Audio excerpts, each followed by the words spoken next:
করে বাংলাদেশকে গড়ে তুলবেন, সেই সকল সমস্যার সমাধানগুলো উনি দিয়েছেন।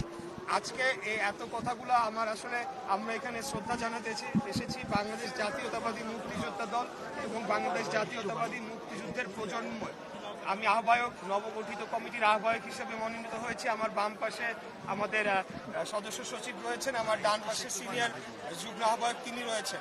এবং আপনারা জেনে থাকবেন যে আমরা অত্যন্ত গর্বিত এই সংগঠনটির 1 নম্বর সম্মানিত সদস্য আমাদের নেতা দেশনায়ক জনাব তারেক রহমান, তিনি নিজে স্বাধীনতার ঘোষক শহীদ রাষ্ট্রপতি জিয়াউর রহমান এবং বাংলাদেশের প্রথম নারী মুক্তিযোদ্ধা দেশনেত্রী বেগম খালেদা জিয়ার সুযোগ্য সন্তান দেশনায়ক জনাব তারেক রহমান 1 নম্বর সদস্য এবং 2 নম্বর সদস্য হিসেবে ওনার সম্মানিত সদস্য হিসেবে ওনার একটু ছোট ভাইকে রাখা হয়েছে।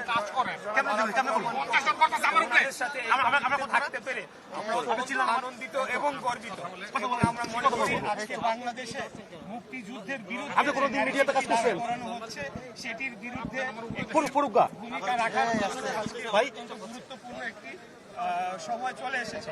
মুক্তিযুদ্ধের বিরুদ্ধে কোনো সময় কোনো নাগরিক অবস্থান নিতে পারে না। মুক্তিযুদ্ধ আমাদেরকে আমাদের পরিচয় দিয়েছে, বলেছি আমাদেরকে স্বাধীন ভূখণ্ড দিয়েছে। মুক্তিযুদ্ধের বিরুদ্ধে অবস্থান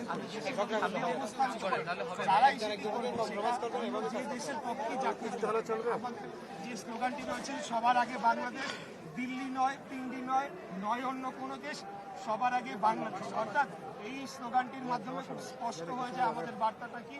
আমরা বাংলাদেশের পক্ষের সকল যে রাজনৈতিক শক্তি রয়েছে, গণঅভ্যুত্থানের পরবর্তী সময় সকল যে রাজনৈতিক দল রয়েছে, আমরা চাই সকলে আমাদের পূর্বের ভেদাভেদ ভুলে গিয়ে আগামীতে সকলে মিলে বাংলাদেশকে একটি গণতান্ত্রিক রাষ্ট্র হিসেবে গড়ে তুলব এবং আমরা এভাবে আমাদের করতে পারবে কিনা আর তার যে আবশ্যকতা কতটুকু ধরে রাখতে পারবে আগামী বাংলাদেশ।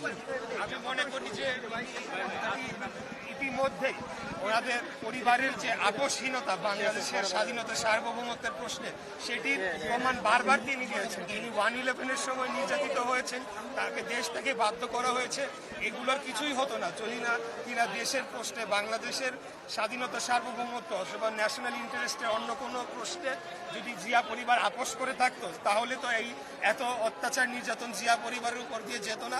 এবং জিয়া পরিবার কিন্তু শুধু একটি পরিবার নয়, ওনারা কিন্তু বাংলাদেশের লক্ষ লক্ষ পরিবারকে রিপ্রেজেন্ট করছেন এবং আমাদের মতো সাধারণ জনগণ কোটি কোটি জনগণকে তারা রিপ্রেজেন্ট করে থাকেন।